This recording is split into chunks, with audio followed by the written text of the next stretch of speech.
Welcome to the Social Media Association's webinar series entitled Everything Instagram. I'm Hillary Topper, and I am the CEO of HJMT Public Relations. We're a full-service public relations and social media marketing firm. I'm also the founder of the Social Media Association.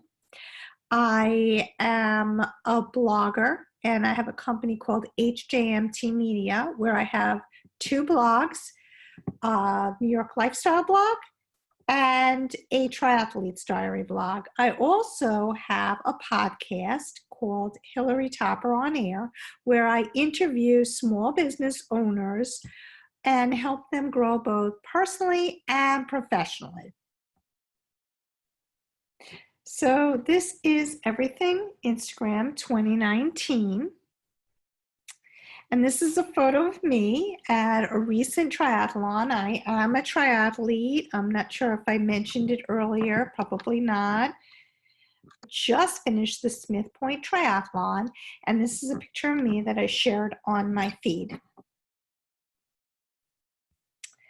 Instagram is one of the hottest social networking sites today. I've been on Instagram since the beginning when they started, and it's really the second most popular site next to Facebook.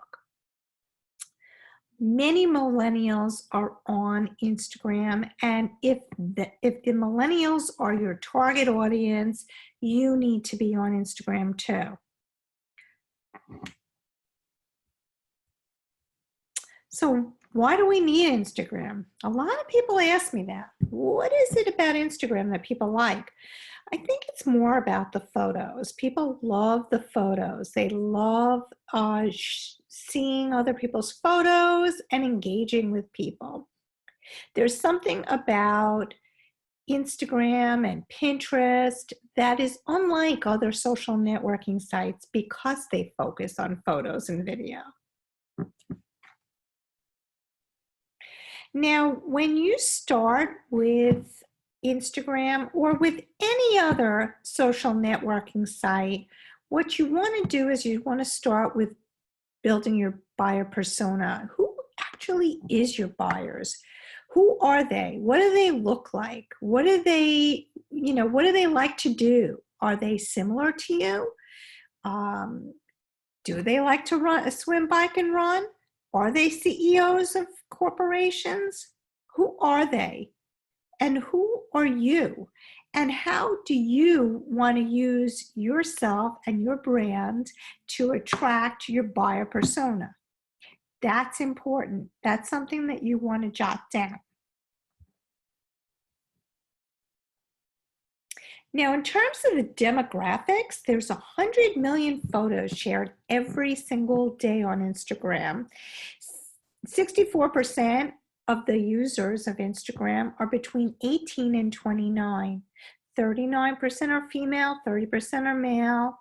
The urban, they're about 42%, suburban's 34%, and rural's 25%. So that tells us that most people either live in the city or they live in the suburbs, and they use Instagram. 42% are college educated, and 80%, which is a big number, 80% follow a brand. So if you're a brand, you need to be on Instagram. The best time to post is between 10 and 3, and videos receive 38% more engagement than a static post. Now, there are 4 different ways to use Instagram, right? The first is the static post. That's the first and foremost. Then a video post, then the stories, and then IGTV. Now, with a story, there needs to be a beginning, a middle, and an end. Make sure that your story is cohesive. Don't just put up a 15-second video clip or photo of something and don't explain what it is. People are going to stop following you. So you want to make sure that it has a beginning, a middle, and an end. If you're going out to Italy and you're taking photos of Italy, maybe you want to say, I'm now in Italy, and then share the photos. And this is what we did during the day. And this is how our day ended.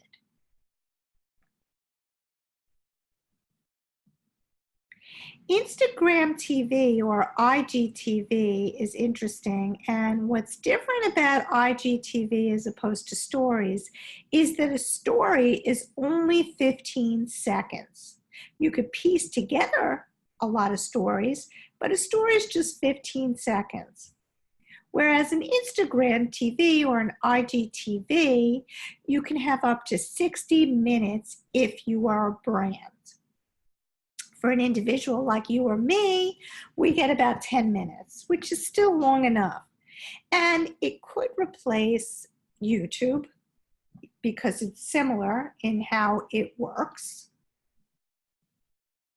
Now, stories appear, I'm going back and forth, stories appear on the top of your feed. So the little circular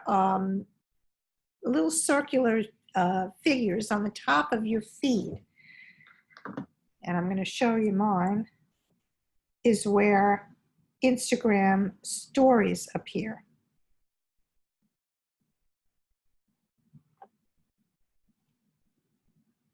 So these are Instagram stories, okay? And that's the only place that a story appears. Now, IGTV, on the other hand, appears in your actual feed. So it just appears in your feed. It's just almost like a regular post in your feed. And then it says, to watch more, click here, and it'll take you to IGTV. The purpose of Instagram is that they want you to stay on the site as long as possible. That's their goal. So by having stories and by having IGTV, people will stay on the page longer.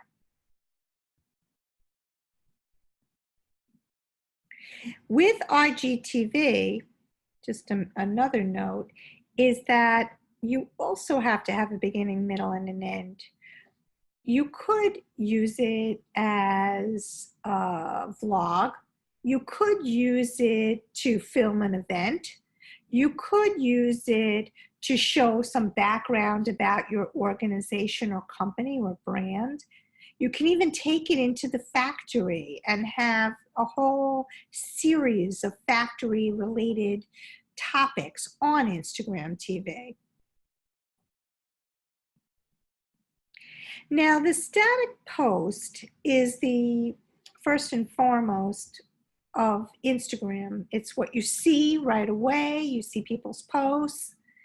And these are photographs from your friends and followers that could be anything. You could put up a staff or a volunteer doing their job. You could put up a happy customer.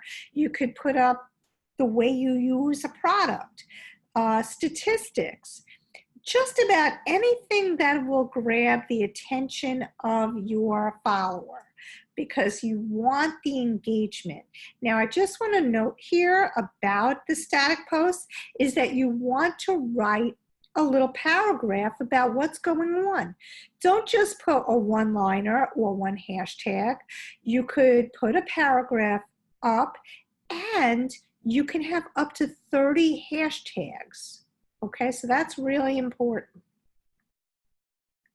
A video post is similar to a static post, except it's a video, and it also goes on your feed. So it could be a video of anything. I had a video up earlier of someone's dog playing, but remember, you want to also write some kind of a caption that's about a paragraph that brings people in. It seems to me the longer the post that you write, the more people will be engaged because they are reading those posts under your picture or under your video. In terms of hashtags, these hashtags are the most popular hashtags on Instagram. Love, beautiful, cute, Instagood, Instamood, like for like, me, and photo of the day. However, you need to come up with a list of at least, up to 30 hashtags that would be beneficial to your brand. I have different hashtags for my triathlon brand. I have different hashtags for my New York lifestyle brand. I have hashtags for just walking around New York City. I mean, I have hashtags for everything. And what I do is I research the hashtags, I do my due diligence, and then I copy and paste them into a note on my phone. And when the time comes, I look and see which Instagram hashtags I want to use, and I copy and paste, or I just use original ones. The other thing that's really important here is the quality of the photograph. If the quality of the photograph stinks, nobody's going to like it. Nobody's going to want to engage. This picture is a great picture of a guy standing on a cliff. And what I particularly like about this particular picture is that there's shadows in the background. You see the shadows from other mountains, and then with his hat and the sky, everything just flows. It's just a really great picture, and it would get a lot of likes on Instagram. Now, the Huffington Post says that before you embark on an Instagram campaign, you want to make a plan. Don't get too caught up on likes, because engagements are way more important than likes. Use natural lighting and use a compelling photo with strong caption. Now, make sure your photos tell a story. Try different angles. Pay attention to the background. Make sure to notice where the sun is hitting. As you notice on this photo with the mother and the baby, the sun is in front of them. So the sun is actually hitting the baby. That's why the baby is very bright and the mother is kind of dark, right? So you see where the lighting is. Look for interesting places to shoot, like the guy on the mountain.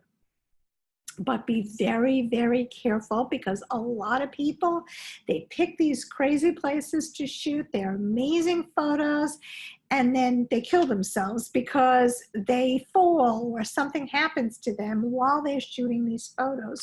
So please don't do that, because people have passed away from shooting selfies. So be very, very careful. Now, here's a picture of me. I'm coming out of the water, and I say, the water was amazing at Tobe today. Again, I was in my happy place. The best days are when you wake up early and get it done. Hashtag love swimming, hashtag we are triathletes, and then I have my list of hashtags. Here's another Instagram post from me. I say, this past weekend was so hot, you could barely go outside, but I snuck in a nice ride in the morning. Although the air was stuffy, it felt good. I even enjoyed the air blowing in my face, which typically I don't like, because the air, because the more it blows in your face, the harder it is to propel forward. Now, here's a word about influencers. Influencers are huge today, especially on Instagram. I mean, brands are paying big money to influencers to represent them and to have their product or service in an influencer's post. So that's something to be aware of, and that's something that you may want to include in your marketing plan when you put together your marketing plan or your Instagram plan. And the thing about influencer marketing is that all the brands are using them. For example, my daughter is now in Sweden. She's on her way home, but she represents a brand called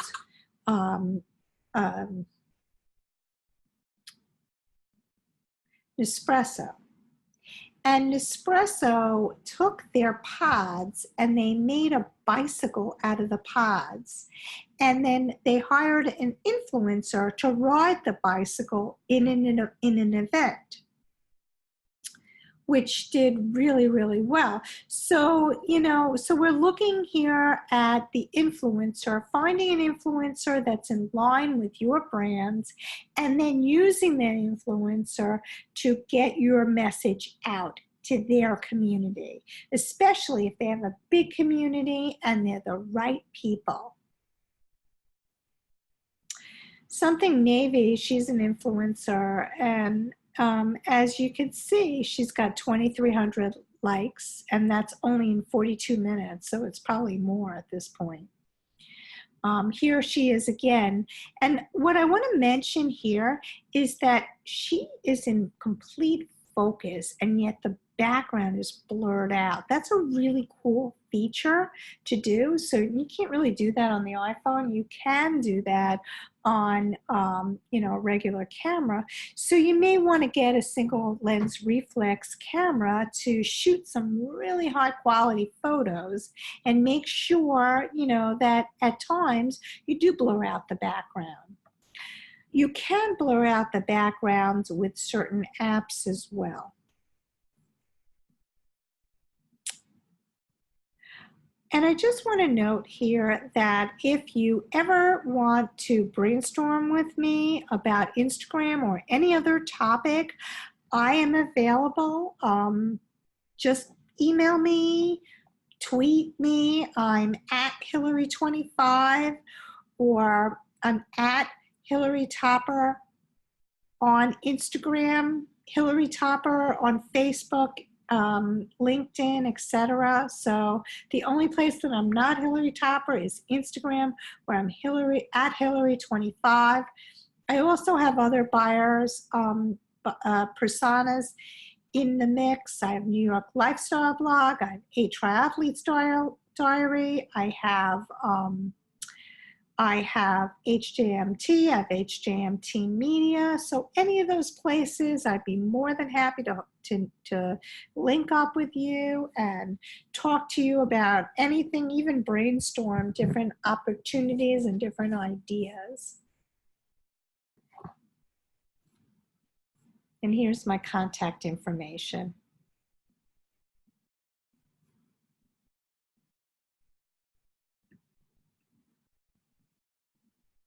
And I just want to thank you so much for signing in today. If you have any other questions about Instagram, Instagram growth, Instagram community, what to post, where to post, just give me a shout out. My email is hillary@hjmt.com, or you could tweet at me at Hillary25, or Instagram message me at Hillary Topper, and it's Hillary with one L. Thanks again, and I appreciate Social Media Association, and thank you for your time.